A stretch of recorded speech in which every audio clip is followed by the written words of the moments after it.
Ok, donc on se retrouve du coup pour le Day 2 de ce World Tour avec la finale A du relais mixte. Donc, du coup on a les Pays-Bas, la Corée, le Canada et la Chine. Donc le relais mixte qui part avec du coup les Canadiennes qui partent devant. Pour le coup le relais mixte c'est assez court, c'est que 2 passages par patineur, donc ça part assez vite. Hein. Ça part assez vite. Là le Canada qui a voulu partir vraiment très très vite. Des fois ça contrôle un petit peu le début, mais pas trop là j'ai l'impression. On va voir ce que ça donne. Mais là pour le coup, en réalité le plus important c'est surtout le deuxième passage. Hein. Le premier qui sert quand même à se placer pour le dernier. Mais ouais, les Pays-Bas qui essayent de passer, du coup qui se font prendre la place par la Corée. Hein. Xandra qui a essayé de passer malheureusement et qui s'est même chippé la troisième place. Est-ce qu'elle va réussir à repasser? Je pense pas. Et ouais, du coup ça c'était une petite erreur qui lui a coûté cher. Du coup ça les fait passer quatrième. Là on passe au gars du coup. Donc là William qui amène son rythme à mon avis, personne va pouvoir le dépasser. Les Coréens pour l'instant qui sont deuxièmes, qui se contentent de suivre. Les Pays-Bas qui se sont retrouvés 4 du coup malheureusement va falloir tenter un dépassement avant le dernier passage s'ils veulent avoir une chance de gagner. Par Jihoon le Coréen qui regarde, hein, qui attend patiemment. Ils savent très bien que... Oh, il va tenter quand même d'y aller. Hein, c'est serré de Steven, il a essayé de bloquer, mais ça valait pas le coup d'aller plus loin. Donc du coup, c'est passé pour la Corée.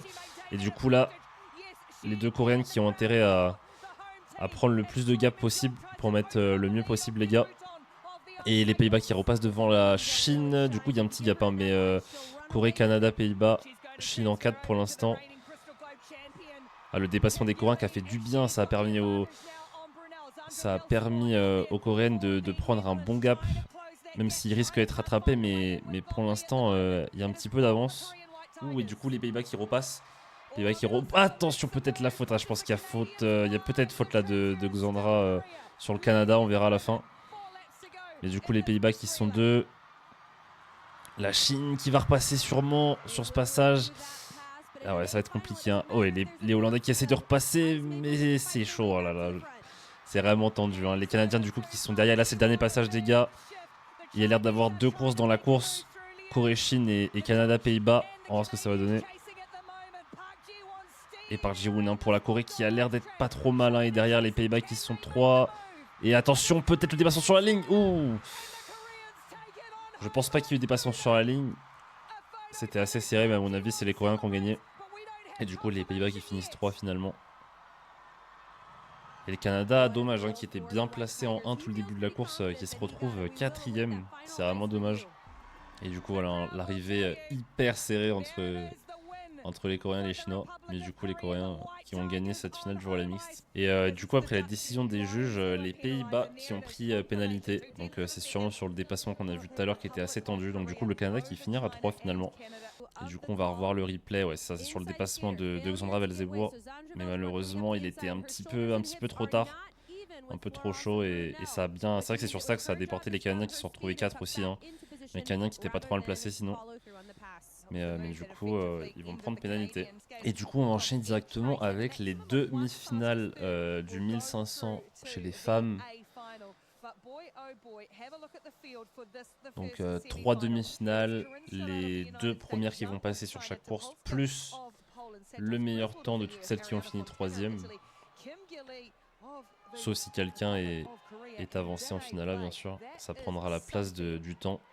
Et du coup, on part là sur cette première demi-finale du 1500. Course compliquée. On a les 2 américaines qui sont plutôt en forme, qui vont pouvoir peut-être un petit peu céder sur cette course. On a Kim Gilly, l'ancienne vainqueur du World Tour. La coréenne qui est dans cette course. Dana Eble qui a fait médaille au 1000 mètres le jour juste avant celui-là. Et en fin de peloton, on a Ariana Fontana, l'italienne, multiple médaille olympique. Pour l'instant, ça se regarde. Ça a plusieurs patineuses qui essayent de prendre le lead quand même. C'est vrai qu'elles sont beaucoup dans la course, elles sont 7, donc ça peut être compliqué de rester en arrière. Voilà, on va voir Danae Danae Blé qui va pas les laisser faire, qui va aussi se caler devant. La chinoise Ariana Fontana aussi, qui partent en avant du peloton. Elles savent très bien que ça va être compliqué en fin de course, donc elles passent. Tant que le peloton n'a pas trop vite, on a que Kim Gilly pour l'instant qui attend patiemment derrière, qui elle a l'habitude des gros dépassements à la fin, donc elle peut prendre plus son temps. Mais attention parce qu'il y a vraiment des concurrentes très solides dans sa course, donc elle va peut-être commencer à remonter tranquillement. Hein. Là, elle essaie peut-être de gratter une place voilà, par l'extérieur. Elle va être patiente. Hein. Oh, petit accrochage devant entre Danae Blé et Zhang, je crois. Et voilà, Kim Gilly qui part. Hein. Kim Gilly qui part à l'extérieur pendant que le peloton ralentit. C'était plutôt un bon timing. Hein. Et tout le monde se regarde, tout le monde la laisse passer. Personne n'en remet. Non, Christiane Santos qui va quand même se caler deux derrière elle. C'est bien fait comme ça, à pouvoir garder le rythme. Ariana Fontana qui va faire pareil. Hein, qui va sûrement essayer de passer maintenant pour se mettre en 3. Parce que là, oh, Christiane Santos qui passe 1 directement. Elle sait que ça va arriver derrière. Elles savent très bien que la deuxième place est assez risquée à garder. On va avoir encore une petite phase. Ça a bien accéléré hein, quand même. Hein. On est en 9-3 là actuellement. Là ça commence à être très compliqué de dépasser. C'est pour ça que c'est très intéressant de dépasser assez tôt quand même dans la course et d'être devant assez vite. Parce que là on peut voir que ça va trop vite en fait et que derrière ça décroche. Et on a Stoddard qui tente par l'extérieur et peut-être qu'il va essayer d'aller chercher Kim Gilly. Peut-être qu'il va aller chercher Kim Gilly hein, sur la ligne parce que là c'est le dernier tour. Mais ça me paraît compliqué. Peut-être sur la ligne. Non malheureusement ça l'aura pas fait. 2-23, on verra si ça passe au temps pour elle. Mais très belle course, on peut voir qu'elle est un petit peu dégoûtée. C'est le problème, hein, quand ça commence à vraiment accélérer en fin de course, si on n'est pas dans le pack de tête, ça devient très compliqué, hein, parce que derrière ça décroche et les patineuses ont du mal à suivre parfois. Et toi, si tu es dans le pack comme elle était, elle doit d'abord dépasser toutes ces patineuses avant d'accrocher les deux premières. Alors, il lui manquait un petit tour pour aller vraiment aller chercher sa place. Ah, non, c'était un petit accrochage entre Danae Blé et Ariana Fontana. Ariana Fontana on n'a pas trop vu en fin de course. Hein.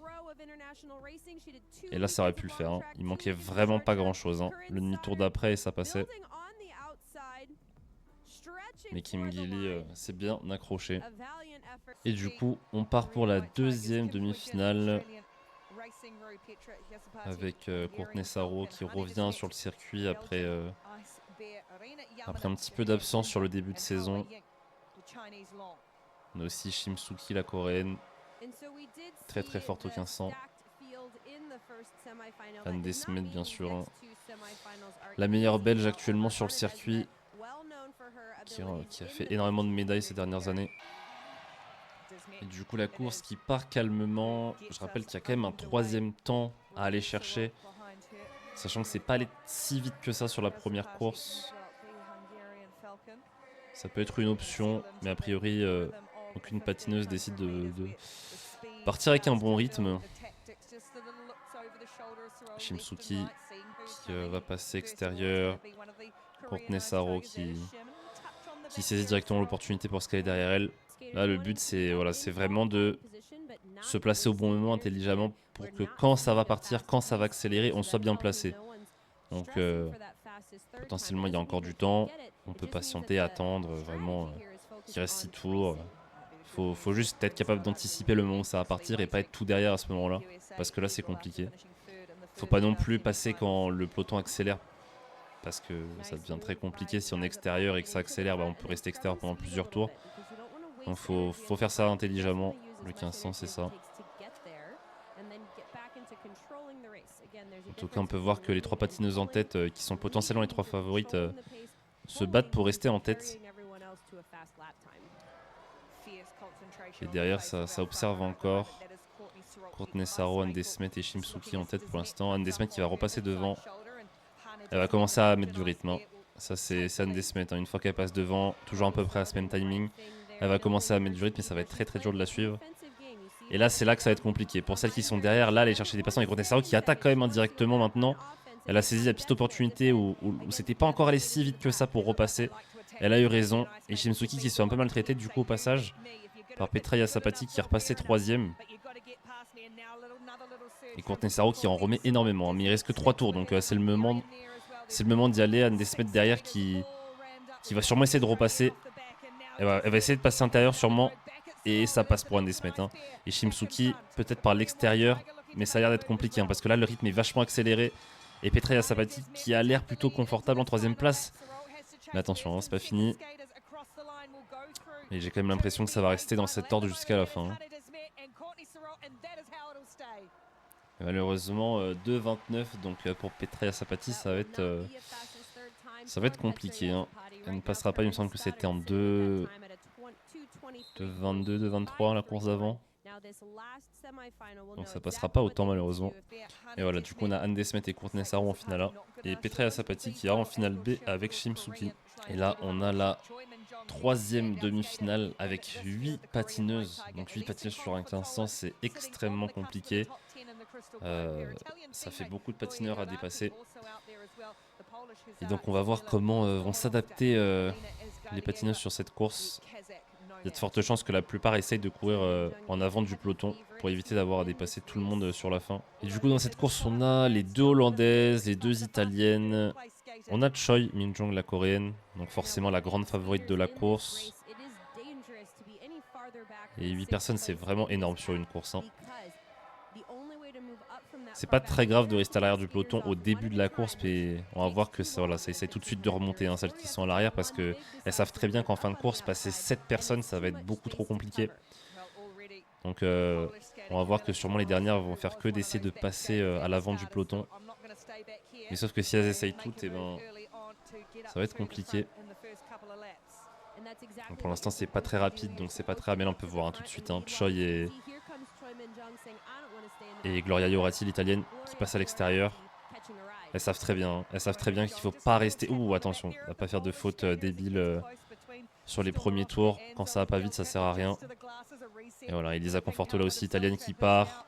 En fait, ça va être ça, hein. Elles vont tous essayer d'aller devant, mais du coup, à peine tu passes devant, tu te refais dépasser, donc tu te retrouves derrière, et en fait, c'est un cercle sans fin. Donc soit on va devant et on met un rythme pour rester devant, soit il faut continuellement faire des efforts pour garder sa place. Voilà, une Hollandaise qui part en plus, une deuxième avec. Ça va être ça toute la course. Hein. Choi pour l'instant, la coréenne qui reste calmement à l'arrière. Elle a fait un petit dépassement au début, mais... Oh, et les 2 hollandaises, malheureusement sur le dépassement, qui sont rentrées dedans. C'est vraiment dommage, c'est vraiment dommage. Ça arrive, hein. Une qui est tombée et l'autre qui était juste au mauvais endroit, je crois.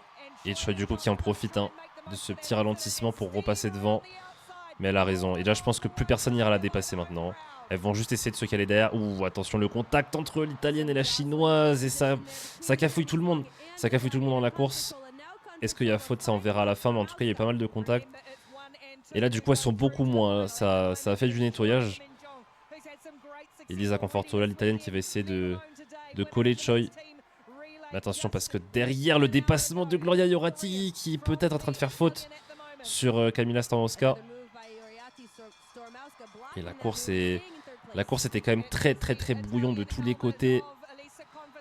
Et est-ce que Kamila Stormowska pourra aller chercher l'italienne? Je pense pas. Mais peut-être qu'il y aura une pénalité. Donc c'était quand même intéressant de s'accrocher. Parce que si Elisa Confortola prend une pénalité, la polonaise sera directement qualifiée. En tout cas, ça passera pas autant non plus. Hein. Ouais, malheureusement, les 2 hollandaises, c'était pas volontaire. Hein. Une qui a juste décroché et qui a embarqué sa coéquipière. Ça arrive. Et là, on a peut-être une faute, mais je pense que c'est plus une faute de la chinoise. Hein, qui est complètement allée chercher l'italienne. Donc c'est plutôt elle qui a fait faute. Donc à mon avis, les 2 qualifiés seront bien Choi Min-jong et Elisa Confortola. Il n'y a pas trop de doute sur ça. Et du coup, on n'aura pas de pénalité finalement. Mais on aura une Hollandaise avancée en finale B. Avancée parce que voilà, sa coéquipière lui est un peu tombée dessus, mais c'est pas trop de son ressort. Elle avançait que en finale B parce qu'elle n'était pas dans les places qualificatives pour la A. Et du coup, c'est bien Choi Min-jong et Elisa Confortola qui iront en finale A. Et du coup, on enchaîne directement sur les quarts de finale. Hommes sur le 1000 mètres. Liu Shawang, Kim Tae-song, William Danjinou aussi dans cette course. Course assez relevée quand même. Hein, parce que c'est le top 2 qui va passer encore.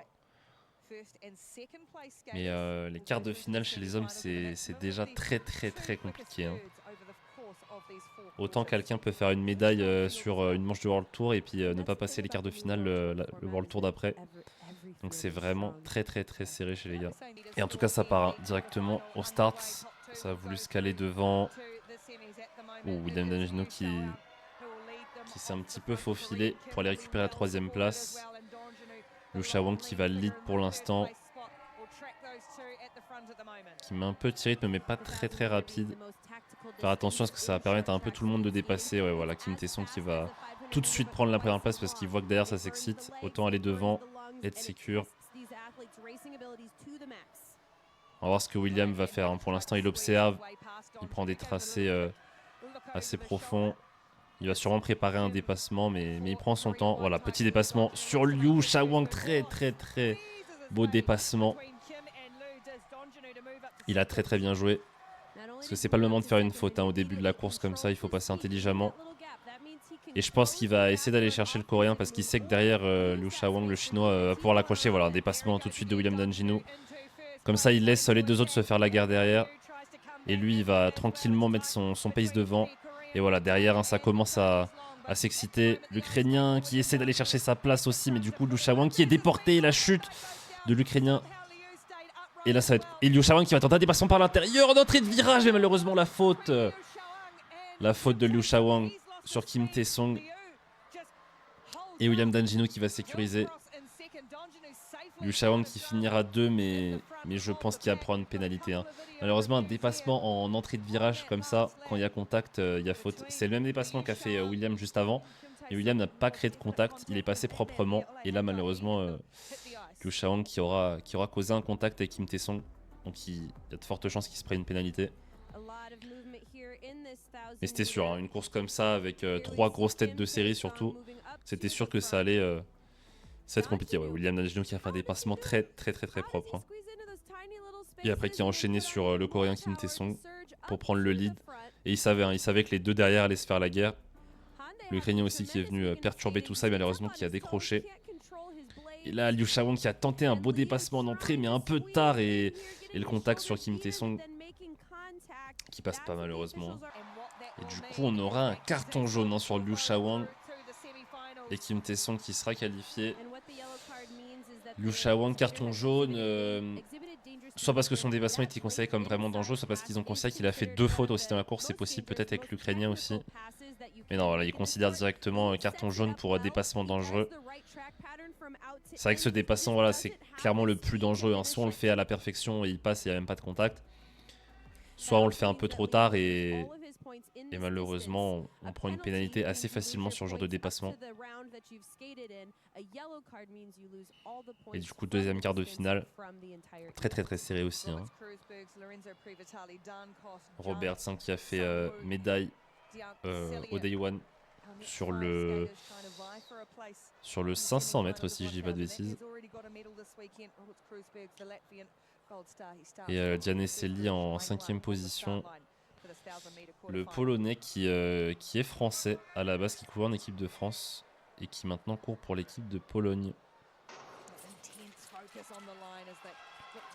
Ok, hein, ça va mettre un petit rythme dès le début. Je rappelle qu'il y a aussi un temps qui peut se qualifier, un 3e temps, donc ça peut être intéressant de mettre un bon rythme au début. Et là tout le monde se regarde, tout le monde essaie de plus ou moins prendre le lead, hein. Là tout le monde veut essayer d'aller devant, veut pas perdre sa place dans le peloton. On a le coréen qui est là derrière, qui observe pour l'instant. Il a vu que ça s'excitait au début, alors ça sert à rien. Il va gratter les places au fur et à mesure. Gianni Selli aussi qui reste derrière pour l'instant. Ça met un très gros rythme pour l'instant. On est au début du 1000, on est déjà en 9-1, 9-0.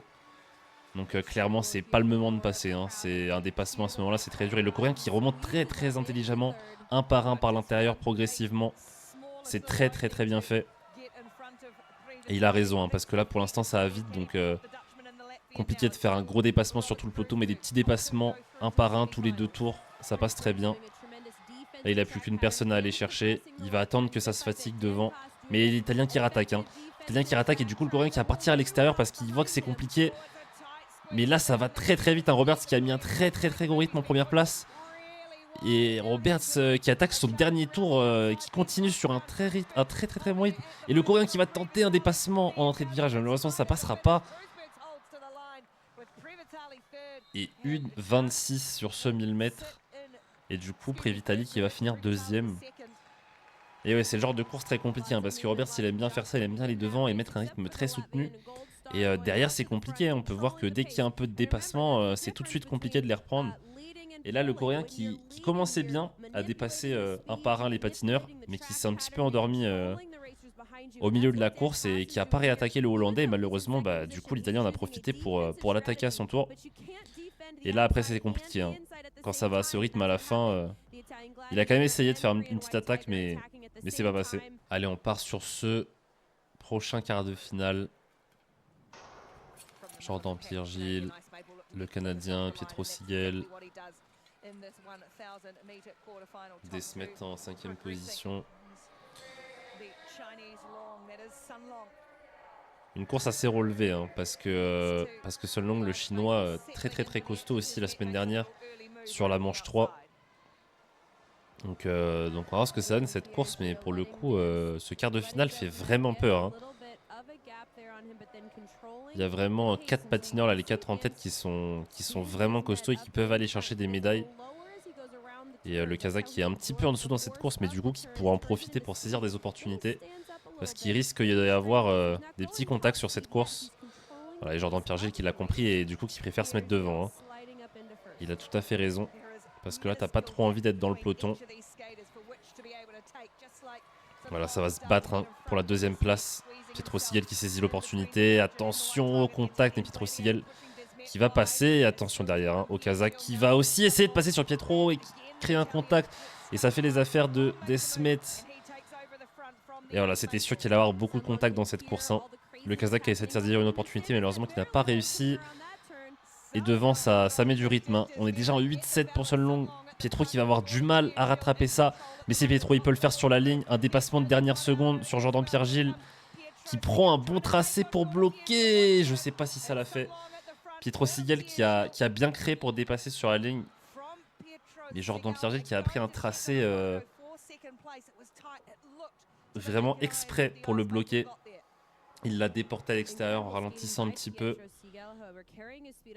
Et du coup, je suis pas sûr que Pietro ait réussi à le passer sur la ligne. Et voilà, du coup, hein, Pietro Sigel qui finira 3 malheureusement. Et en plus avec un temps pas terrible, donc il passera sûrement pas autant.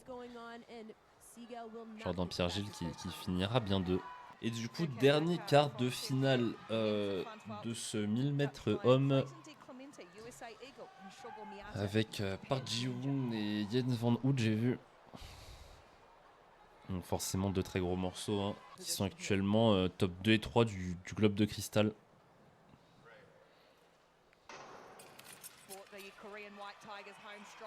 En tout cas, il y a potentiellement une place à aller chercher à la qualification au temps, donc en 3ème place.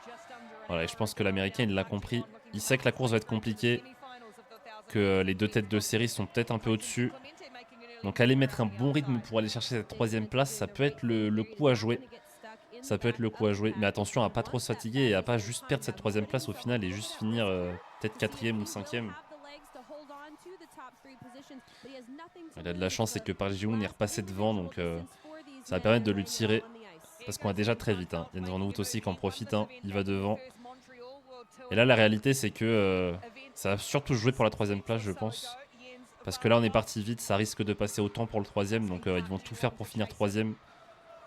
Les 2 premières places ont l'air très compliquées à aller chercher. Hein. Jens Van Hout et Park Ji-woon, malheureusement, sont quand même un cran au-dessus dans ce quart de finale. Mais on n'est pas à l'abri. Hein. Shogo Miyata qui reste quand même un patineur ultra performant, qui est capable d'aller les chercher. Hein. Et on peut voir, hein. Là il est à l'extérieur actuellement. Il va se caler 3ème devant l'Américain. Mais est-ce qu'il peut aller chercher la 2ème place? Est-ce qu'il peut aller chercher Park Ji-woon? Ça je suis pas sûr. Hein. Ça je suis pas sûr. Attends, peut-être un par l'extérieur, mais Park Ji-woon qui va le trajecter. Ça va être compliqué pour Shogo Miyata, mais qui va sécuriser la 3ème place en 1,24,9. Donc ça risque de passer. Hein. C'est qui est sûr, ça passe autant. Et Jens Van Hout qui finira premier du coup. Park Ji-woon qui s'est fait peur quand même, hein, avec Shogo Miyata qui l'a attaqué. Mais dans tous les cas, ça serait passé même s'il finissait à 3, donc c'est pas très grave. Et voilà, du coup, Shogo Miyata qui se qualifie pour les demi-finales. Et du coup, on enchaîne directement sur la finale B du 1500 femmes. Et après, on aura la finale A. Donc, finale B, hein, je rappelle, c'est toujours bien de la gagner parce que ça rapporte des points pour le classement Globe de Cristal. Donc ça reste une course importante. Et les patineuses qui n'ont vraiment pas envie de démarrer la course, elles sont en 20 secondes au tour. Ça fait déjà 3 tours qu'elles patinent, c'est vraiment très long. Il n'y en a vraiment aucune qui veut prendre le risque. Ah, peut-être la Hollandaise qui va attaquer par l'extérieur. Elle est partie, voilà. Juste pour mettre un petit rythme, histoire de... Parce que là, elles commençaient tous à s'endormir. Et voilà, du coup, la course qui part vraiment. Avec Shimsuki qui va se caler en tête. Dana Eblé en 2. Voilà, là ça commence à s'attaquer un peu plus. Hein.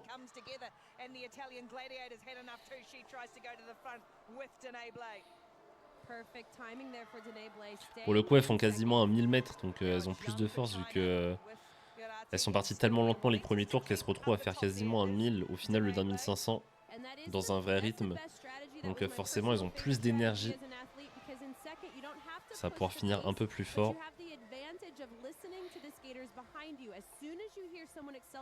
Et Shimsuki du coup qui s'est fait pas mal rétrograder hein, jusqu'à l'avant-dernière place alors qu'elle était 1. Donc est-ce qu'elle va tenter un gros dépassement? Petraia Sabati en tout cas qui est partie hein, par l'extérieur. Elle sait que le peloton n'est pas très rapide maintenant, hein, mais malheureusement compliqué. Attention, elle repart extérieur. Et devant, ça s'agite pas trop. Hein, Dana Eblé qui en a profité pour repasser devant.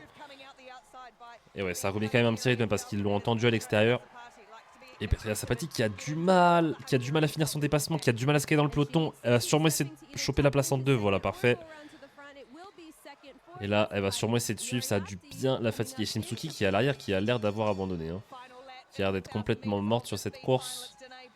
Et Dana Eblé qui va les sécuriser à la première place de cette finale B. Donc vraiment un très bon résultat. Petraia Sabati qui a fait un bel effort pour finir 2e. Et maintenant, la finale A du 1500 chez les femmes. Avec Kristen Santos, l'américaine. Donc là, on va être sur un 1500 très relevé pour aller chercher ce podium. Kim Gilly est encore en finale. Qui fait une plutôt bonne compétition quand même. On va voir si elle va réussir à gagner sur ce 1500 qui est sûrement sa meilleure distance, hein, le 1500 mètres. Et Corinne Stoddart, l'américaine, qui est vraiment en train d'exploser, hein, je trouve, cette année.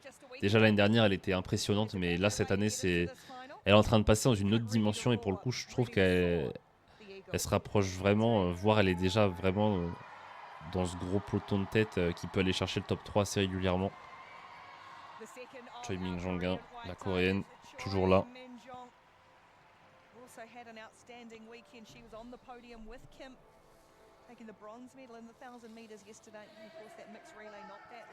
Et Lisa Confortola qui arrive à aller chercher quelques finales de temps en temps et qui a réussi sur ce 1500, qui ne l'a pas volé. À voir si elle arrive à aller gratter quelques places, voire une médaille. Ça va être compliqué, mais encore une fois, on est en finale. Il y a beaucoup de contacts, beaucoup de fautes, beaucoup d'erreurs commises par les athlètes parce que pour eux, c'est un peu top 3 ou rien.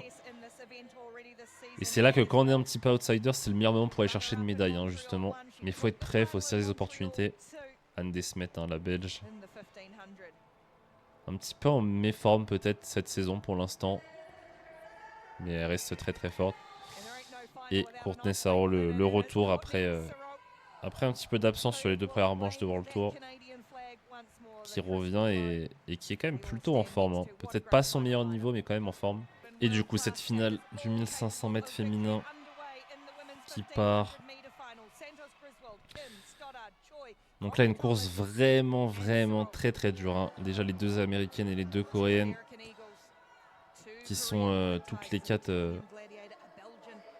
favorites pour aller gagner cette course. Mais Anne Desmet aussi, hein, la belge. Elisa Conforto, italienne, peut-être légèrement en dessous sur le papier, mais qui peut vraiment tirer son épingle du jeu.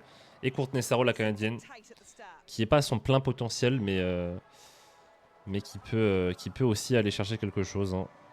Elle l'a déjà fait. Les 2 américaines qui ont pris le lead pour l'instant. À voir si elles arrivent à le garder ou pas, hein, mais je pense pas. Hein. Ça va pas les laisser faire. Choi Min-jong qui a passé à l'extérieur. Elles vont surtout pas vouloir laisser 2 personnes du même pays en tête. Ça peut être très dangereux. Elisa Confortola qui part à l'extérieur. Mais attention, c'est anticipé, donc ça va accélérer le rythme. Hein. Mais elle a quand même réussi à passer au bon moment. Elle est plutôt bien là devant. Derrière, au fond du peloton, on peut voir qu'il y a Kim Gilly et Courtney Sarro qui n'ont pas fait grand chose encore. Et Anne Desmet qui réattaque directement parce qu'elle sait à quel point être devant dans les derniers tours, ça va être important.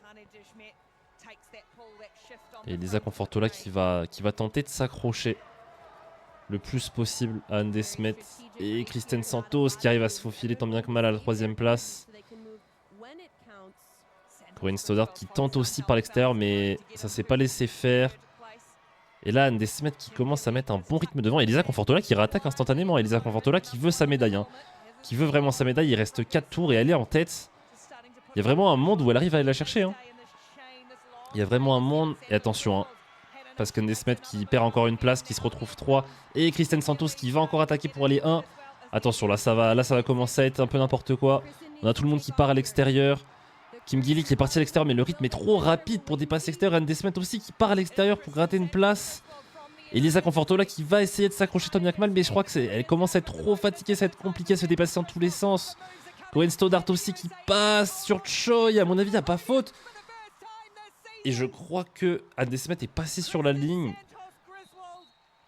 Et Corinne Stoddart qui a réussi à gratter cette 3ème place sur Choi qui est à l'extérieur. Je pense pas qu'il y ait de faute en plus. Alors j'ai pas très bien vu qui est arrivé première, mais je crois que c'est Anne Desmet. En tout cas, c'était vraiment une super course à regarder. Courtney Sarro, malheureusement, et Kim Gilly qui ont pas réussi à la fin à passer dans le peloton. Elles sont passées un peu tard. Le peloton allait vraiment vite à la fin. Et du coup, on peut voir sur la photo finish que Choi Mi-jong finira 4, malheureusement pour elle. Et du coup, c'est Anne Desmet qui finira 2 finalement. Elle finira 2. Et du coup, on a les 2 américaines sur le podium. En tout cas, très très belle bataille pour la première place et très très belle bataille pour la 3ème. Il y a un petit peu de combat dans cette course. Mais en tout cas, super course. Hein. Ça a très bien couru. Ça a mis vraiment un beau rythme sur la fin. Et il y a eu beaucoup de dépassements. Il n'y a pas eu de faute surtout. Et Kristen Santos qui finira première à pas grand chose. Et du coup, on enchaîne avec les demi-finales du 1000 mètres chez les hommes. On a une demi-finale vachement relevée. J'ai vu qu'il y avait Jens et Park Ji-won si je dis pas de bêtises. Ok, donc on a Jens, Park Ji-won, Lorenzo Previtali, un Italien qui monte pas mal ces derniers temps, Jang Sun-woo, un autre Coréen très très fort, et Sun Long, un Chinois qui est revenu pour ses 2 manches de World Tour, qui n'était pas là aux 2 premières, et qui est très très très performant, en tout cas qui était très performant la semaine dernière. Et on va voir ce que ça va donner sur ce 1000. Ok, donc ce 1000 qui start assez fort. Je pense qu'ils vont être plusieurs à vouloir prendre le lead. Je pense que Sun Long va pas vouloir déjà laisser les 2 Coréens se paquer. Est-ce que les 2 Coréens ont envie de se paquer devant? Je sais pas. En tout cas,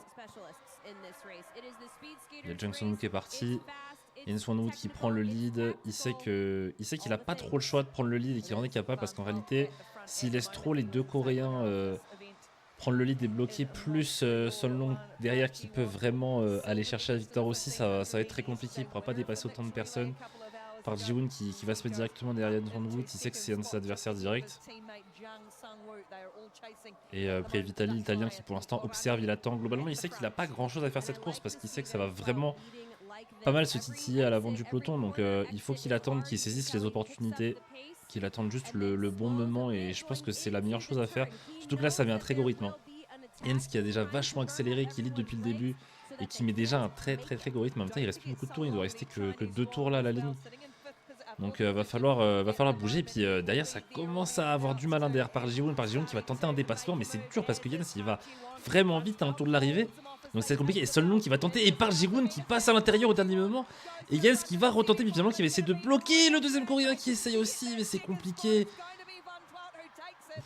Par Ji-won qui a vraiment montré à Jens qu'il était au-dessus. Très très très belle course. Je pense que Jens s'est fait peur sur cette course après ce dépassement. Il a hésité à retourner, mais finalement il s'est plutôt dirigé vers bloquer ses adversaires. C'était très tendu, hein, et le deuxième coréen qui a failli l'attaquer aussi. Sun Long malheureusement qui s'est fait un petit peu avoir sur la fin, mais je pense qu'il aurait eu du mal à tenter un truc sur Jens. En tout cas Jens qui a très bien couru, il a bien tiré, hein, c'est juste que Park Ji-young a fait un très beau dépassement. Et là on peut voir directement sur Inter, Jens s'y attendait vraiment pas. Et Sun Long qui dépassait juste derrière en plus, donc qui aurait pu enchaîner. Mais finalement ça s'est bien passé, hein. Les deux ont fini 1 et 2. Et l'Italien Previtali qui malheureusement n'a pas pu tenter quelque chose, hein. Il n'y a pas eu trop d'opportunités pour lui. Course vraiment très propre de Park Ji-young en tout cas.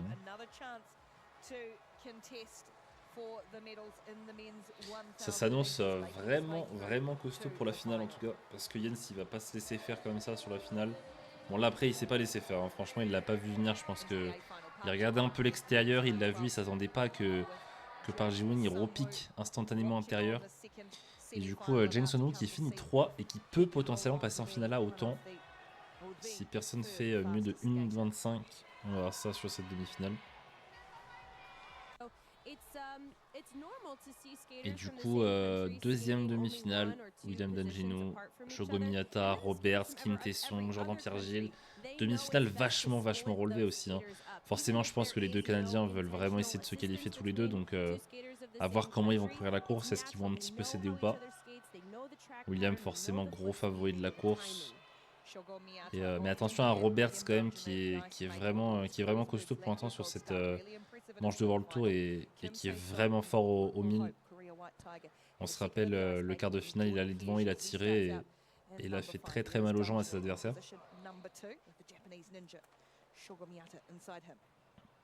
Déjà, il y a peut-être la possibilité que ça part assez vite parce que 1,25 c'est prenable par rapport à la course de tout à l'heure. Donc pour se qualifier avec le troisième temps. En tout cas, William qui part devant. Oh, Jordan Pierre-Gilles qui essaye de le rejoindre mais qui s'est fait bien bloquer par Roberts et par Kim Tae-sung. Roberts qui a l'air de vouloir prendre le lead, hein. Il ne veut pas laisser William devant parce qu'il sait que William peut potentiellement ralentir le peloton pour que Jordan Pierre-Gilles puisse remonter. Et surtout, il sait en plus qu'il y a potentiellement le troisième temps à aller chercher, mais William qui va tout de suite repasser. Il a sûrement une stratégie en tête. Kim Tae-sung qui en profite pour se refier à la deuxième place. Et Jordan Pierre-Gilles qui commence à remonter par l'extérieur.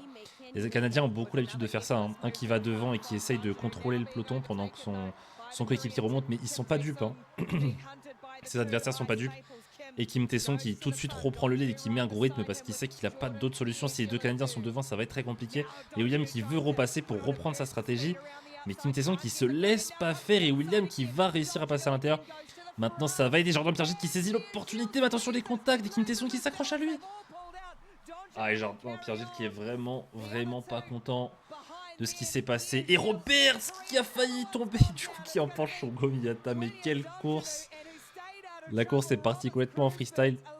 Alors pour le coup, Roberts et Shogo Miyata, c'est un contact vraiment involontaire. J'ai l'impression que Roberts a juste décroché. Et Shogo Miyata s'est pris sa lame derrière et est tombé malheureusement. Et par contre, entre Kim Tae-sung et Jordan Pierre-Gilles, je pense qu'il y a eu un sale accrochage, hein. Ils sont l'air de cette tenue entre eux. En tout cas, je pense qu'il n'y a pas réellement de faute pour Kroosberg. Il risque de finir 2 et de passer comme William. Shogo Miyata, malheureusement, je pense pas qu'il va se faire advance parce qu'il était en 3ème position. Donc si ça advance, c'est pas mieux que la finale B. Kim Tae-sung là qui est bien passé. Et là, Jordan Pierre-Gilles qui a voulu tenter un dépassement, on va le revoir, hein. William du coup là qui passe Kim Tae-sung à l'intérieur au dépassement. Et là qui se fait un petit peu avoir par la trajectoire de William. Et là Jordan Pierre-Gilles qui veut profiter pour passer. Mais Kim Tae-sung qui le retient vachement avec son bras, hein.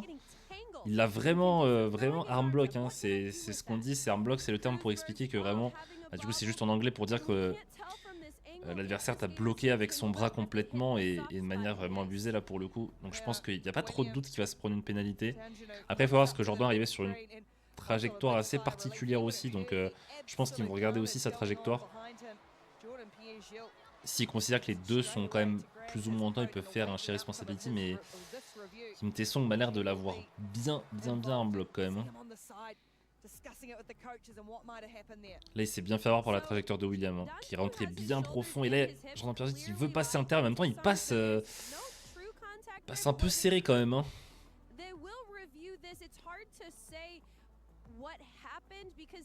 Et du coup, ici, Robert Skrousberg qui juste décroche et malheureusement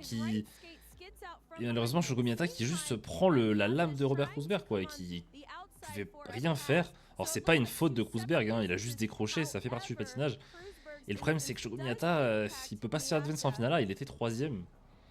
Donc il va se faire advance en finale B, quoi.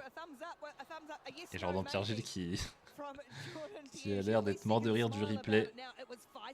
Pour lui, je pense qu'il est 100% sûr qu'il y a faute de Kim Tae-sung. Et si je dis pas de bêtises, ils étaient 1 et 2, ils étaient 2 et 3, donc s'il y a faute, Jordan Pierre-Gilles va se faire advance en finale 1. Donc on va voir ce que ça va donner. Donc là on peut revoir un replay, Kim Tae-sung qui se fait avoir par la trajectoire. Et en même temps Jordan Pierre-Gilles qui arrive vachement sur lui. Hein. Il fait aussi une faute pour moi, donc je pense que soit on met Painao 2, soit on considère un share responsibility. C'est assez compliqué parce qu'il arrive vachement de l'intérieur et il se déporte vers l'extérieur sur lui.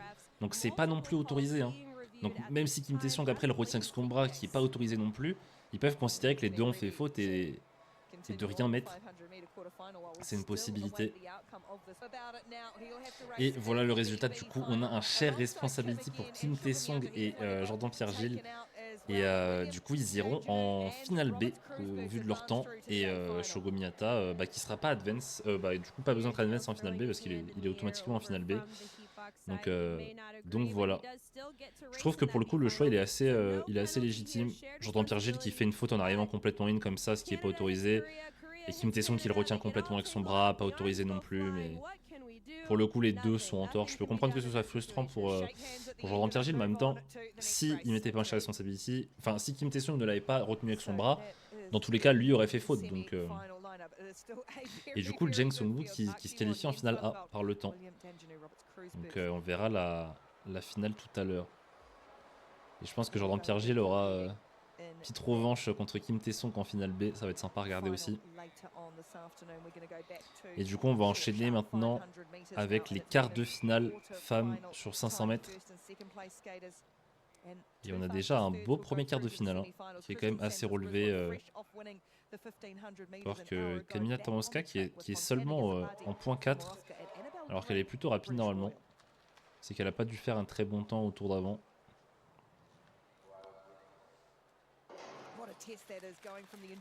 Et ça start fort. Ariana Fontana qui arrive à sortir 1, hein, malgré qu'elle était en point 2. En même temps, elle a des très bons starts, Ariana Fontana.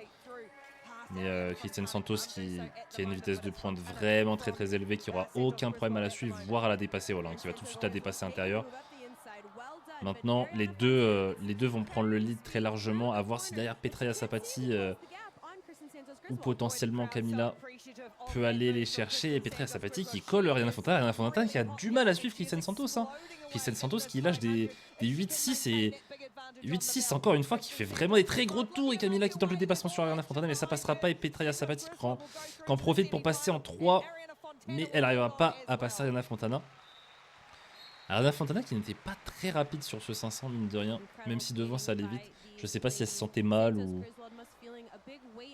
si elle est fatiguée, mais en tout cas elle n'a pas réussi à garder le rythme sur cette course. Et du coup Kristen Santos, Ariana Fontana et peut-être Petraia Sapati qui se qualifiera au temps en 43,8, ça me paraît peut-être un petit peu léger pour se passer au temps. Et du coup, autre quart de finale avec Xandra Velzebourg qui est actuellement pour moi largement la meilleure patineuse du monde aux 500 mètres. Alors ça se tient très fortement avec sa coéquipière Selma Pousma, mais qui n'est pas là, qui était blessée, mais qui risque de revenir dans la deuxième partie de saison et qui est sa plus grosse concurrente sur le 500 mètres. Mais sinon, pour moi, elle n'a pas réellement de vraie concurrente sur 500 mètres. Elle est vraiment au-dessus, je trouve, actuellement. En tout cas, on verra si elle arrive à confirmer ça sur cette journée. Et c'est parti directement avec Xandra Velzebourg qui va sortir 1, bien évidemment. Elle a aussi un très... Oh, et petite chute à l'arrière, ça va être rappelé tout de suite. Hein. Bien sûr, quand on tombe dans le premier demi-tour, si on gêne un adversaire, donc comme là c'était le cas, on embarque plusieurs adversaires et tout ça, la course est automatiquement rappelée. Hein. C'est très souvent rappelé, même si on gêne à peine en réalité. Faut vraiment tomber tout seul et gêner vraiment personne. Mais c'est arrivé à Shogo Miyata hier sur le Day One. Il est tombé en étant .5 vraiment tout seul extérieur, ça n'a pas rappelé. Mais globalement, c'est quasiment toujours rappelé quand on gêne un tout petit peu un adversaire. Et c'est Anne Desmet du coup qui a créé la chute. Elle a essayé de bien se placer. Et ça repart directement du coup pour ce deuxième start. Et on a la même sortie, Anne Desmet qui n'a pas réussi cette fois à sortir devant Shimsuki. Et ça va être compliqué parce qu'elle est .5 Anne Desmet qui est aussi très forte aux 500 mètres. Mais là elle va avoir beaucoup à faire pour remonter jusqu'à la deuxième place. En tout cas Xandra Velzebourg qui s'envole. On a quand même derrière Fan Kexin, la chinoise, et qui est tombée malheureusement, qui est vraiment très très forte aussi aux 500 mètres. Les dernières années, elle a été un peu moins performante, mais elle a été multiple médaillée aux 500 mètres. Et Xandra Velzebourg qui s'envole et qui met la pilule à ses adversaires. Nicolas Mazur juste derrière la polonaise qui n'est vraiment pas mauvaise aux 500 mètres, qui malheureusement fait pas le poids contre Xandra. Et Anne Desmet qui essaye d'en profiter pour remonter. Et je crois qu'elle va réussir à remonter deuxième. Alors peut-être qu'elle a fait faute sur Shimsuki, on va voir. Mais en tout cas, elle est remontée. Ah non, elle n'est pas remontée deuxième malheureusement. Elle a fini troisième derrière Nicolas Mazur. J'ai cru qu'elle était remontée, mais elle a fini juste derrière de vraiment pas grand chose. Bon, en tout cas, Xandra Velzebourg qui pour l'instant n'a pas de concurrence en quart de finale. Elle en aura peut-être en finale, mais. Et Fan Kexin, la chinoise, quel dommage qu'elle soit tombée. Parce que vraiment là, elle allait dépasser, et elle l'est passée même. Et après, elle aurait pu vraiment aller rattraper Xandra, et malheureusement, elle a décroché. Quel dommage. C'était peut-être vraiment une des premières concurrentes pour Xandra cette compétition. Et Anne Desmet qui a réussi à passer, mais malheureusement, jeté de l'âne qui s'est fait avoir. Et du coup. Et non, c'est bien Anne Desmet finalement qui est passé. C'était pas correct à l'arrivée. Du coup, Anne Desmet qui est passé, qui a un petit peu d'avance sur Nicolas Mazur, qui malheureusement en 44-0, 94, ça me paraît compliqué pour se qualifier autant. Et Anne Desmet qui a difficilement réussi à se qualifier. Et du coup, quart de finale 3, on a Kim Boutin, Florence Brunel, Choi Min-jong. Et j'ai pas bien vu les deux dernières. Je crois une kazakh, une italienne. Mais en tout cas. Kim Boutin forcément vétérante sur le circuit, extrêmement forte aux 500 mètres, clairement favorite pour aller chercher une médaille. Et Florence Brunel, jeune canadienne qui progresse d'année en année encore comme plein de jeunes patineurs cette saison je trouve. Et qui est aussi très très forte aux 500 mètres pour le coup. À voir si elles arrivent à sortir 1 et 2.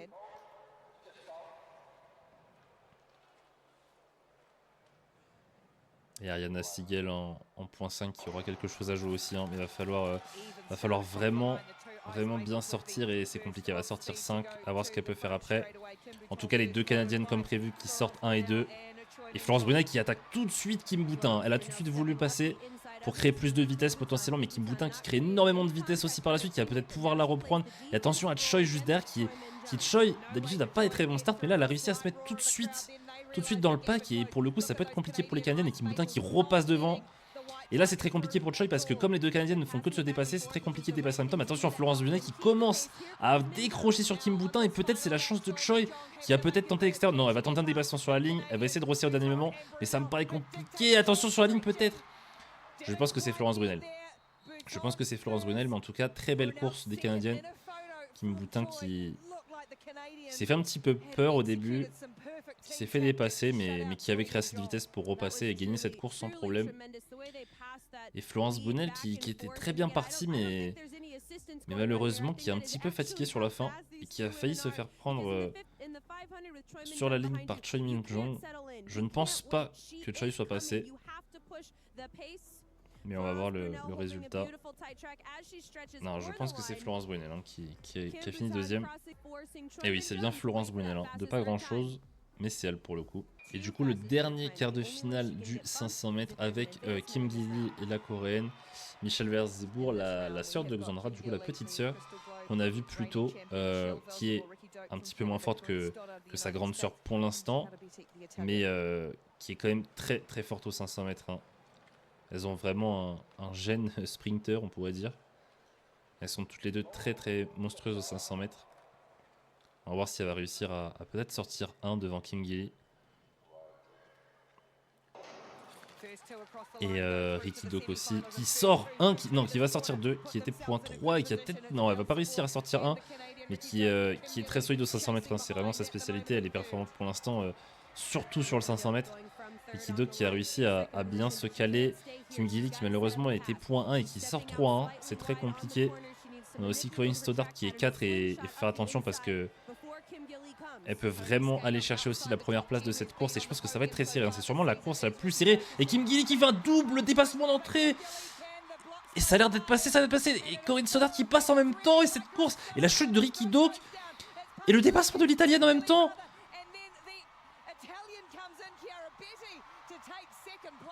Quelle course de fou pour un quart de finale, c'est incroyable. Et pour le coup, Chiara Betti l'italienne qui en a profité de tout ce cafouillage pour passer en deux. J'avais même plus les mots tellement que c'était rapide. Il s'est passé plein de trucs en même temps. Kim Gilly qui a tenté un dépassement en entrée de virage. Et je pense qu'il voulait passer qu'une seule patineuse à la base, mais qui s'est retrouvé avec tellement de vitesse à pouvoir en passer deux, qui a failli faire faute.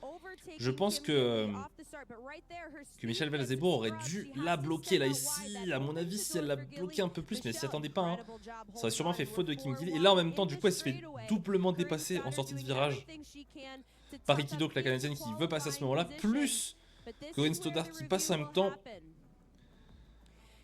Et ça a fait les affaires de Chiara Betti qui, elle, en a profité de tout ce ralentissement et de tout ce grabuge pour passer tout le monde et qui finira à 2. À voir maintenant s'il y a des pénalités peut-être et des advances sur cette course, mais personnellement je dirais que non. Hein. C'était un petit peu brouillon, mais il n'y a pas eu de faute flagrante, je trouve. Ça restait assez propre. En tout cas, les juges vont regarder au cas où. Et là, du coup, on peut voir le ralenti à peut-être Corinne Stoddart. Hein. Ouais, à mon avis, elle va prendre pénalité quand même hein, sur Rikki Doak. Et Rikki Doak qui, du coup, était 2, donc il va se faire advance. Hein. Ouais. Finalement, vu sous cet angle. Ah, quoique, elles se retiennent un peu en même temps. Il y a peut-être un share responsibility pour le coup, je suis pas sûr. Soit ils mettent la pénalité à Corinne Stoddart, qui arrivait un peu trop in pour le coup.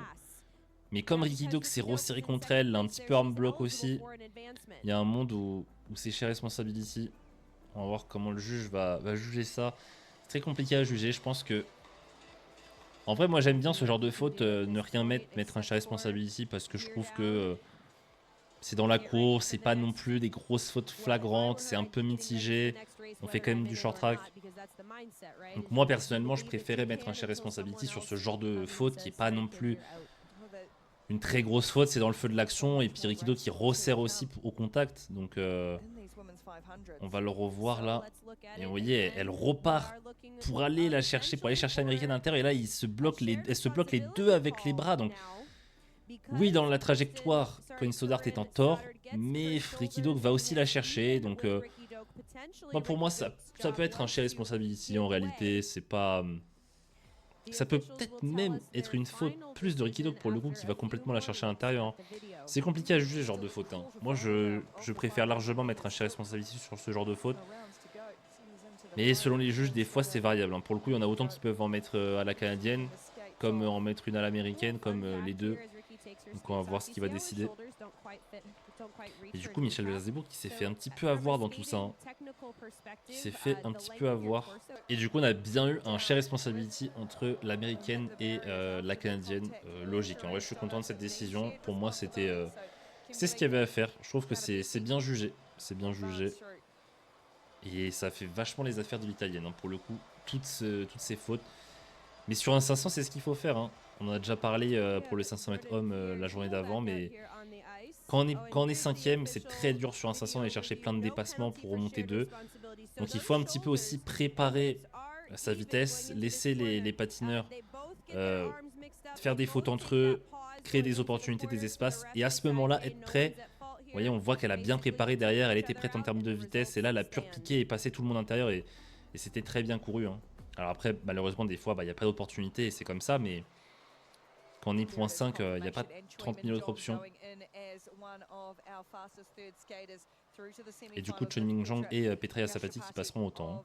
Alors du coup, on enchaîne avec la finale B du 1000 mètres. Donc je rappelle qu'on a vu la demi-finale tout à l'heure très intense entre Jordan Pierre-Gilles et Kim Tae-sung qui se sont un petit peu chamaillés pendant la course. Ils se sont pas mal retenus entre eux. Arm block, faute de Jordan Pierre-Gilles qui arrive un peu trop intérieur. Donc ça va être sympa à regarder. Quoique j'ai l'impression qu'il n'y a pas l'air d'avoir tout le monde sur la glace. On va voir, mais j'ai l'impression que je vois que 3 patineurs. Alors c'est aussi possible que des fois, soit un patineur s'est fait mal et il veut pas tout simplement faire la course d'après, euh, soit il avait juste pas envie de la courir, ce qui est rare quand même. Et oui, a priori il n'y a pas Kim Tae-sung, hein, donc on verra pas la petite revanche malheureusement. Je suis un petit peu déçu pour le coup et du coup c'est une course beaucoup moins intéressante hein, parce que 3 patineurs sur une finale B, c'est tout de suite moins fun à regarder.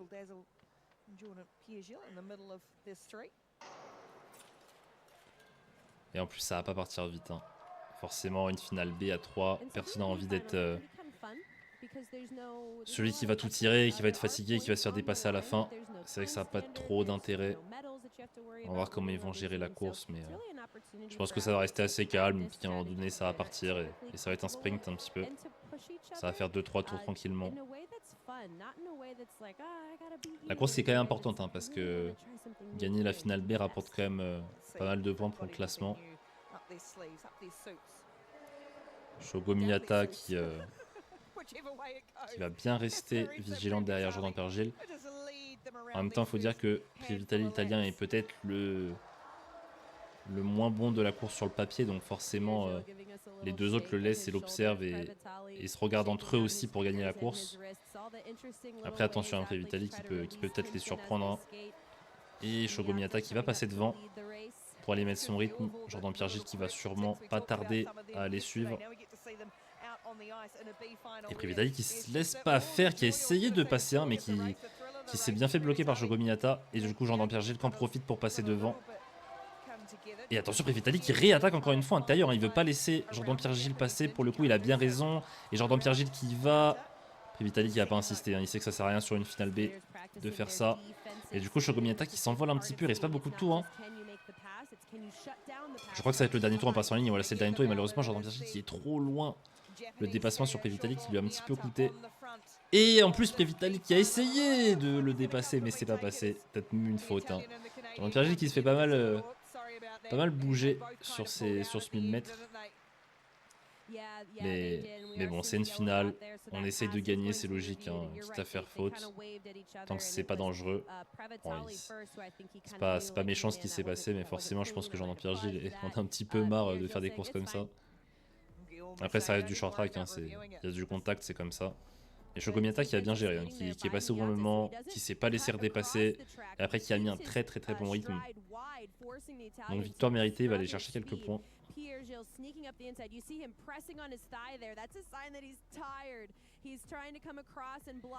Jordan Pergel qui pour le coup est peut-être en tort, hein, parce que là il a complètement changé sa trajectoire pour bloquer. Alors il était bien devant, mais... pour moi c'est pas si évident que ça, hein, ce genre de scénario. Il n'a pas laissé la place de passer non plus, donc c'est pas forcément Previtali qui est complètement en tort pour le coup. Et la petite blague de Jordan Pergel, le share responsibility, référence à la course d'avant où il a eu un share responsibility avec Kim Tae-sung le coréen. Et pour le coup je suis pas totalement d'accord avec lui, hein, parce que pour moi c'était une très bonne décision. Et voilà, une pénalité pour Previtali, pour le coup cette fois ce sera pas un share responsibility. Mais ça ne change pas grand chose, hein. De toute façon. Et oui, voilà, il y a quand même Sun Long et Kim Tae-sung qui n'ont pas couru la course du coup. Un petit peu dommage, mais peut-être se préserver pour la suite. Il y a le relais aussi après. Et là, on va enchaîner sur une super course, la finale A du 1000 mètres hommes. Je pense que c'est une course vraiment incroyable. On a pour le coup que des monstres sur la distance. Impossible de prévoir qui va gagner. Et je pense que ça va aller très vite. Ils vont tous chercher à se caler à l'avant du peloton le plus rapidement possible. Et je pense qu'on va bien manger sur cette course. Attention aux deux Coréens quand même qui peuvent envisager potentiellement de courir stratégiquement ensemble sur cette course. Mais à mon avis, personne ne va les laisser faire. Hein. Ça va être impossible. Ok, donc on a Jens Van Hout qui prend l'avant. On peut voir Robert direct par l'extérieur qui va y aller aussi. William qui repasse devant parce qu'il est au courant que derrière ça va vouloir y aller.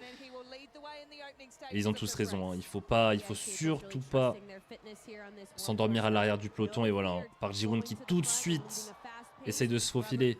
Parce qu'il sait aussi que rester derrière c'est compliqué. Et le rythme, je pense, va être soutenu très rapidement. Roberts, il est parti devant et c'est pas pour ralentir le peloton. Il est déjà en 9-2.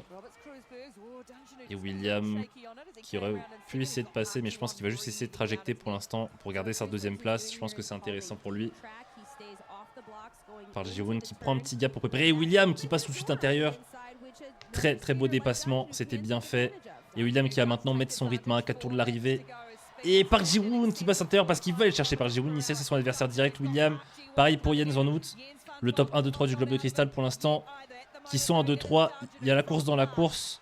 Et William qui commence à les gaper. William qui, quand il commence à partir comme ça, c'est très très très compliqué. Park Ji-woon qui va y aller. Attention, Jens qui essaye de passer sur Park Ji-woon et qui va y arriver. Park Ji-woon qui n'a rien pouvoir faire. Qui essaie de le rattaquer mais c'est pas possible. Et son coéquipier qui passe extérieur. Attention, attention, parce que là, c'est le dernier tour et Jens, il va bloquer. Par Ji-woon, malheureusement, qui va finir 4ème sur cette course. Très, très, très belle course de William. Très bien couru. T'as raison d'être content. C'était une course de fou. Hein. Et Jens Van Hout qui a très, très bien saisi l'opportunité. Et malheureusement, par Ji-woon qui s'est fait avoir par son coéquipier sur la fin. Hein. Le dépassement de Jens, ça l'a mis en difficulté en fait, parce qu'il a essayé instantanément de le redépasser. Mais Jens a trajecté. Du coup, par Ji-woon, il a perdu sa vitesse et il a un petit peu dû skater derrière et ralentir. Et là, forcément, son équipier en a profité pour passer extérieur. Ouais, et puis William qui prouve encore une fois que c'est vraiment le meilleur patineur cette saison. Il n'y a aucun doute. Personne n'arrive à le prendre. Il est vraiment imprenable cette saison. C'est vraiment incroyable.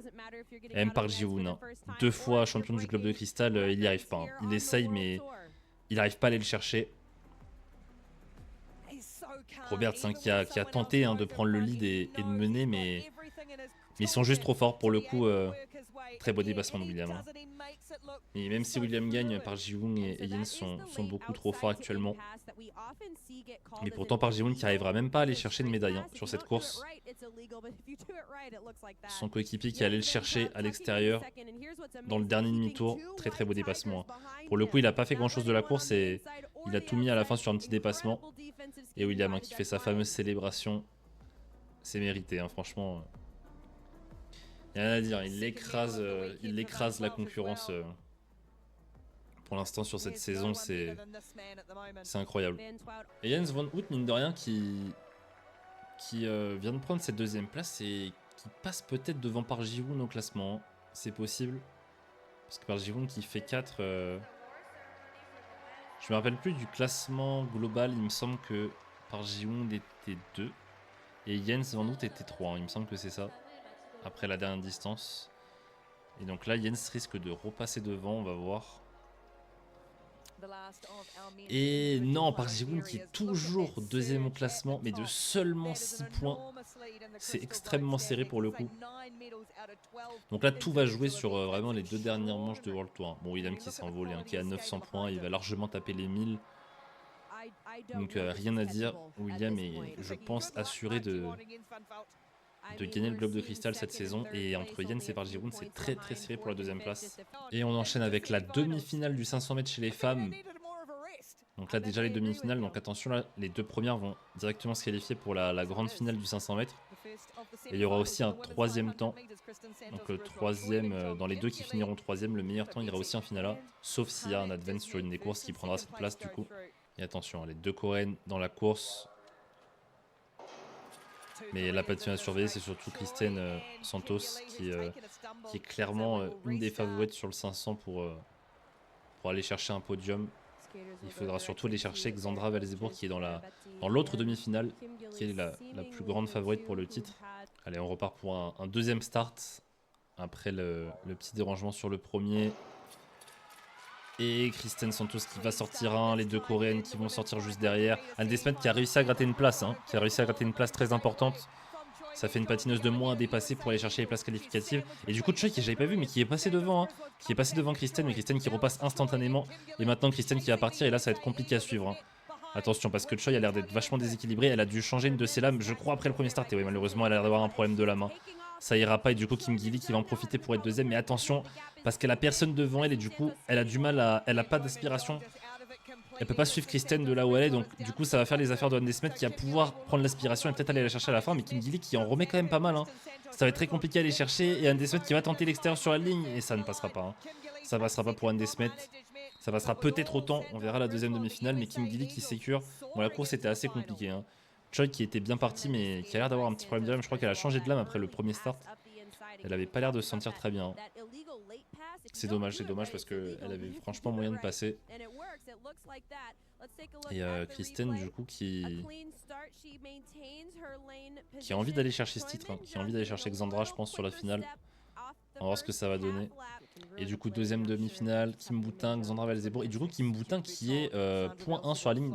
Ça veut dire qu'elle a fait un meilleur temps que Xandra. Donc attention à Xandra qui est peut-être qui va peut-être finalement pas réussir à aller chercher sa médaille d'or sur cette manche de World Tour. Kim Boutin, concurrente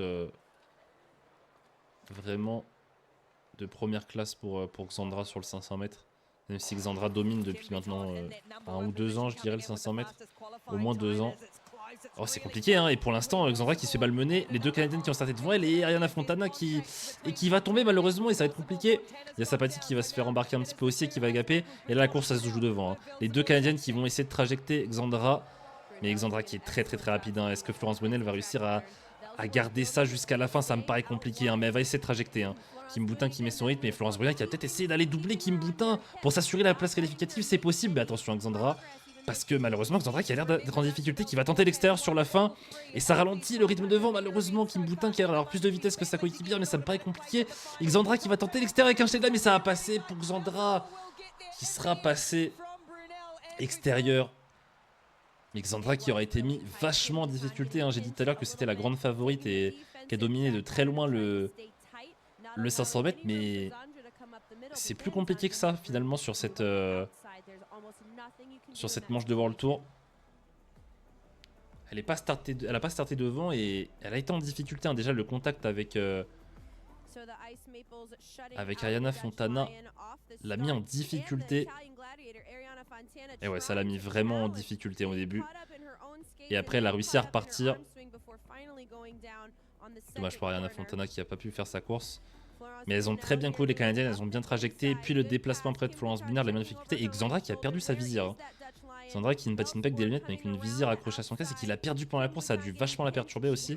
Alors est-ce qu'elle va se prendre une pénalité pour ça? Je ne pense pas. Normalement, non. Parce que c'est pas de sa faute, c'est... Ouais, elle l'a perdu. Hein. C'est Florence qui lui a tapé dedans. Donc normalement, elle ne devrait pas avoir de pénalité parce que ça n'a pas gêné directement une concurrente. Mais on peut comprendre que ça l'a un petit peu perturbé et elle a failli chercher la première place. Hein. Elle a failli réussir à prendre cette première place. On met très belle course quand même hein, de Xandra. Mais il va falloir faire attention hein, parce que du coup, entre Kristen Santos, Florence Brunel et on va voir si Kim Boutin passe quand même autant. Je suis pas sûr de ça parce qu'elle a... C'est dommage, elle a un petit peu abandonné sur la fin. Elle a un petit peu abandonné alors que en réalité il y avait quand même le temps qui passait. Hein, donc faut pas abandonner. On va voir ce qui s'est passé. En tout cas le start était vachement serré. Hein. Florence qui a réussi à passer devant Xandra. Et après Xandra qui resserre un peu sur Ariana Fontana. Est-ce qu'ils vont mettre une pénalité à Xandra Velzebourg? Je sais pas. Parce qu'après Ariana Fontana tombe toute seule, hein. Elle tombe pas à cause de ça. Mais c'est vrai qu'elles sont un petit peu resserrées en ligne droite, à voir comment ça va être jugé. Pareil, hein, pas simple à juger ce genre de faute. Et du coup la pénalité de Xandra Velzebourg qui n'ira pas en finale. Hein. Potentiellement la favorite du 500 mètres. Et du coup c'est Florence Brunel et Kim Boutin qui vont passer en finale là. Et ouais, une petite pénalité hein, malheureusement au start hein, sur l'italienne Ariana Fontana. Ouais, elle a resserré un petit peu, elle a cherché. Elle a changé de tracé, c'est pour ça sa faute. Lane change, c'est vraiment... elle était extérieure, elle a repiqué intérieur sur son adversaire, ce qui n'est pas autorisé. Et malheureusement, Xandra qui a fait une super remontée et qui a bien mérité sa deuxième place, qui n'ira pas en finale. Et du coup, c'est Anne Desmet qui passera au temps pour la 5e place en finale. Finale qui va quand même être relevée. Hein. Kim Boutin, malheureusement, qui du coup va être en point 4. Mais bon, même s'il n'y a pas Xandra Velzebourg, ça promet une belle finale. Allez, du coup, on enchaîne directement sur la finale B. Il y a eu une petite pause et on enchaîne sur la finale B du 500 mètres pour les femmes. Et après on aura la finale A. La hongroise, Petra Sapati, les deux italiennes et Choi Min-jung, la coréenne, hein, qui a eu un problème de lame en demi-finale. Ariana Fontana qui est tombée. Et Petra Sapati qui est partie devant et qui met son rythme. Et je pense que derrière, elles vont finir par passer parce qu'elles ont l'air plus rapides. Hein. Ariana Fontana en tout cas est plus rapide. Choi Min-jung derrière, elle crie et elle va passer devant Ariana Fontana tout de suite. Ah non, elle n'a pas réussi. Hein. J'ai cru qu'elle allait passer, mais malheureusement, elle n'a pas réussi. Ariana Fontana qui va devoir faire un dépassement sur Petra Sapati. Petra Sapati qui met quand même un bon rythme. Hein. Oh, et attention, le dépassement intérieur de Ariana Fontana, mais qui se refait dépasser instantanément. Hein. Elle a fait un très beau dépassement en entrée de virage, mais malheureusement, elle n'a pas réussi à repartir en sortie. Elle s'est fait reprendre directement. Mais en tout cas, du coup, ça a été compliqué parce que Choi n'a pas pu dépasser en tout ça. Il y avait toujours une patineuse à l'intérieur et du coup Petra Sapati qui sécure cette première place de la finale B, c'est un très beau résultat pour elle je pense. Elle doit être contente quand même. Ça lui fait une 6ème place aux 500 mètres. Ariana Fontana c'est dommage, hein. Elle a fait un très beau dépassement mais le problème des dépassements d'entrée de virage comme ça c'est que c'est très dur de repiquer en sortie. Parce que forcément on entre très serré dans la courbe donc on se fait un petit peu déporter en sortie de virage et du coup on peut facilement se refaire dépasser par la personne qu'on venait de dépasser qui elle a pris un tracé plus large en entrée de virage et qui peut repiquer en sortie. C'est là toute la difficulté de ce dépassement qui est sans doute le plus beau dépassement du short track mais qui est aussi le plus dur. En tout cas ça a été bien exécuté. Et là on va assister à la finale A du 500 mètres chez les femmes. Kristen Santos, Florence Brunel, Kim Gilly, Anne Desmet, Kim Boutin, donc des très beaux noms hein. Franchement pour cette finale. Pas de Xandra Belzebourg malheureusement, mais ça reste une très belle course. Hein. Ça reste une très belle course. Le start va être très important. Est-ce que Florence va réussir à starter devant Kristen? Est-ce que Kim Boutin va réussir à passer devant Kim Gilly pour se caler 3ème? Ah non, Kim Boutin qui est point 5. Je pensais qu'elle était point 4, mais elle est point 5. C'est Anne Desmet qui sera point 4. Elle a fait un meilleur temps. Ah, le start va être très important. Et c'est parti du coup, Kristen Santos qui n'a pas réussi à sortir un et Florence Brunel qui a des très bons starts qui va sortir un. Et après derrière l'ordre est respecté, Kim Boutin à l'extérieur qui va créer un maximum de vitesse pour saisir les opportunités.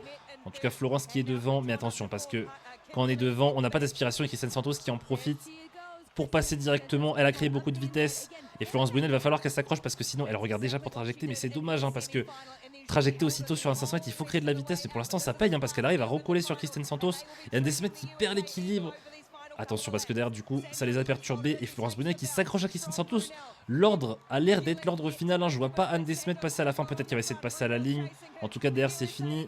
Attention parce que Kim Gilly qui remonte bien, mais ça le fera pas. Hein. Kristen Santos qui gagne ce 500 mètres. Florence Brunel très belle 2ème place. Et Anne Desmet qui malheureusement a une petite perte d'équilibre pendant la course qui a essayé de remonter. Mais pas assez pour dépasser. Hein. Sur un 500 mètres c'est très compliqué, hein. Ça va tellement vite que... Il faut vraiment aller plus vite que l'adversaire pour dépasser ou bien préparer et la moindre erreur ça peut coûter très cher. Hein. Le moindre petit ralentissement et c'est quasiment impossible de remonter. En tout cas très belle course de Kristen Santos. Hein. Elle est sortie 2 au start mais elle est vite repassée 1 et après derrière Florence n'a pas essayé de la rechercher. Elle a juste trajecté et elle a voulu garder sa 2ème place parce que c'est une belle 2ème place. Hein. Elle n'a pas beaucoup de médailles, Florence Brunel, en World Tour, donc c'est toujours ça à prendre. Hein. Une médaille, ça reste une médaille. Et Kim Boutin derrière qui malheureusement, là sur... elle aurait pu dépasser peut-être Anne Desmet à ce moment-là, mais du coup elle a pas réussi, elle a perdu toute sa vitesse et là c'était compliqué. Hein. Et Kim Gilly derrière, bah, malheureusement, elle était 5ème, donc c'est compliqué à remonter. Le problème de Kim Gilly, hein, comme de Choi plus ou moins les Coréennes en général, c'est qu'elles n'ont pas été très bons starts. Donc elles ont beaucoup à faire après pendant la course et des fois bah, c'est pas facile. Et le podium du 500 mètres sur cette manche de World Tour, Kristen Santos, Chris Wall, Florence Brunel, Anne Desmet. Très belle finale en tout cas. Très belle finale. Et on va finir ce react par la finale A du 500 mètres, du 5000 mètres pardon, hommes. Donc le relais, la Corée, l'Italie, la Chine, le Japon. Donc 4 patineurs par équipe, 5000 mètres à faire. Donc des relais plus ou moins tous les 1 tour et demi globalement. Des fois il y a des 2 tours. Et Et voilà, le but c'est d'être la dernière équipe, d'être la première équipe à passer la ligne. Comme toutes les autres courses, mais cette fois c'est en relais.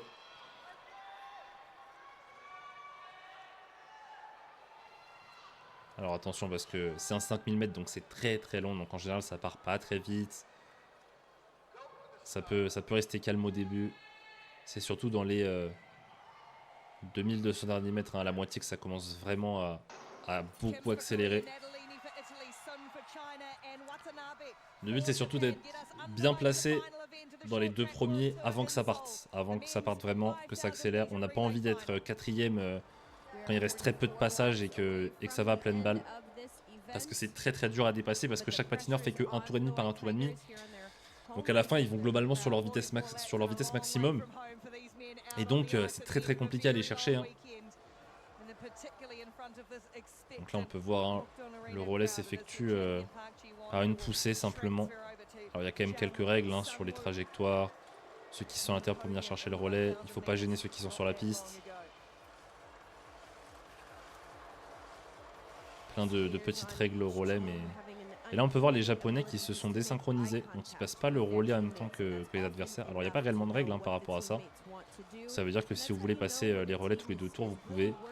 Si vous voulez vous désynchroniser et passer un demi-tour en décalé des autres, vous pouvez. Et là les japonais qui se sont recalés, donc je sais pas trop à quel moment, enfin pour quelle raison ils se sont désynchronisés au début, mais ils ont l'air d'être recalés. Ou alors ils sont sur des 2 tours plutôt, donc ça fait qu'un passage sur 2 ils seront synchronisés. Et un passage sur 2 ils le seront pas. Mais non, a priori ils repassent en même temps, hein, donc petite stratégie de début, ça n'aura pas de réel impact. Les Coréens qui lead, hein. Les Coréens ils aiment bien aller devant en général sur les finales du 5000 mètres. Ils sont assez à l'aise pour tout tirer. Et attention les Chinois, hein, parce que ils sont aussi très très très solides aux 5000 mètres. Ils ont une très très bonne équipe. Et vous allez voir que sur le relais, il n'y a pas vraiment de favoris. Hein. Il peut se passer vraiment tout et n'importe quoi. C'est que des 1 tour et demi à chaque fois. Donc à la fin, tout le monde va aller vite. Et chaque dépassement, chaque petite erreur peut coûter très très cher. En tout cas pour l'instant c'est encore le début. On est à peu près à un tiers du relais. Et tout le monde va s'observer. Et on voit que le rythme il commence à augmenter. Hein. Ça va déjà un petit peu plus vite. En 2 passages plus ou moins ça va vachement accélérer. Les Coréens pour l'instant toujours dans le lead. Il n'y a pas de dépassement pour l'instant. Ça s'observe, ça se repose. Finalement ceux qui se fatiguent le plus c'est les Coréens pour l'instant, mais ils ont l'habitude. C'est pas trop problématique pour eux. Je pense qu'ils sont même plus à l'aise à être devant, à mettre leur rythme, leur tracé. C'est eux qui rythment la course. Mais les autres équipes derrière qui en profitent, hein, qui se reposent, qui les suivent. Et qui gardent un maximum d'énergie pour la fin.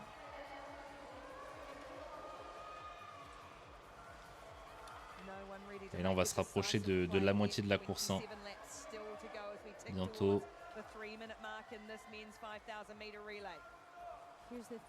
Pour l'instant le rythme ne bouge pas trop, on est un petit peu accéléré, on commence à passer sous les 9-0. Alors qu'on était en 9-2, 9-3 depuis tout à l'heure autour. Et ouais ça y est, on est passé sous les 9-0 mais c'est encore un petit rythme tranquille, hein. 8-9, 9-0, c'est un rythme de croisière pour ces équipes, sachant que comme on se fait pousser à chaque fois, forcément la poussée nous donne la vitesse de notre coéquipier. Donc c'est plus facile aussi de faire les temps. Et là ça commence, hein. Là on voit que peut-être il y a quelques équipes qui vont vouloir... Oh, et la chute des Italiens. J'ai pas bien vu ce qui s'est passé. Est-ce que c'est à la poussée? Est-ce qu'il a été mal poussé un petit peu vers le bas? Ça peut arriver. Ou est-ce qu'il y a eu un contact avec un autre adversaire? Et malheureusement les Italiens du coup qui sont plus dans la course. Et là du coup ça change tout, hein, parce que quoi qu'il arrive, on fait un podium sur cette course. Après attention, hein, ce genre d'équipe, Corée, Chine, Japon, ils s'en moquent un peu de finir 3ème. Leur but c'est de gagner. Donc ils vont pas se contenter de la 3ème place. Mais là pour le coup ils sont... S'il n'y a pas de faute, s'il n'y a pas d'erreur, ils sont assurés de faire une médaille. Mais c'est pas des équipes qui sont intéressées par la 3ème place, hein. Clairement ils en ont fait des podiums. Notamment la Corée et la Chine, hein, ils en ont fait un paquet de premières places au relais, donc clairement il n'y a que la première place qui les intéresse.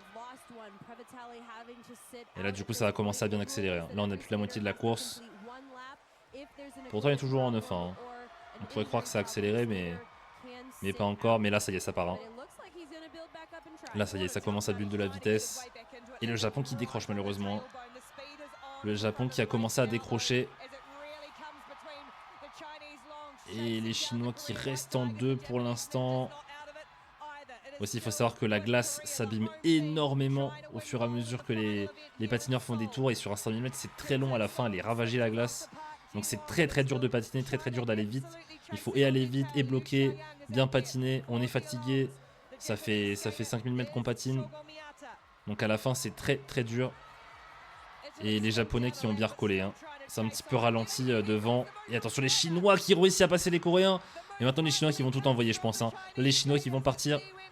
Ils savent que c'était leur moment. Maintenant, il ne faut pas qu'ils se fassent rattraper par les Coréens. Il ne faut pas qu'ils se fassent redépasser.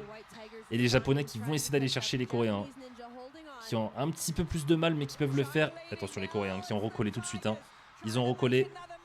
Ils vont aller chercher un dépassement. Et les Coréens qui tombent aussi à la poussée, malheureusement. Et qui ont failli embarquer les Japonais. Et les Coréens qui ont fait un très mauvais passage, quel dommage. La poussée qui a été un peu ratée, un déséquilibre. Et du coup les Chinois qui vont s'envoler, qui vont être tout seuls pour cette fin de course, quel dommage. Et du coup les Japonais malheureusement, alors ils vont finir deuxième, c'est bien pour eux, mais ils vont pas réussir à recoller les Chinois. Hein. Ça leur a fait prendre un petit gap malheureusement, et ils sont plus dans la course. Hein. Ils sont plus dans la course pour la première place. Il reste trop peu de passages.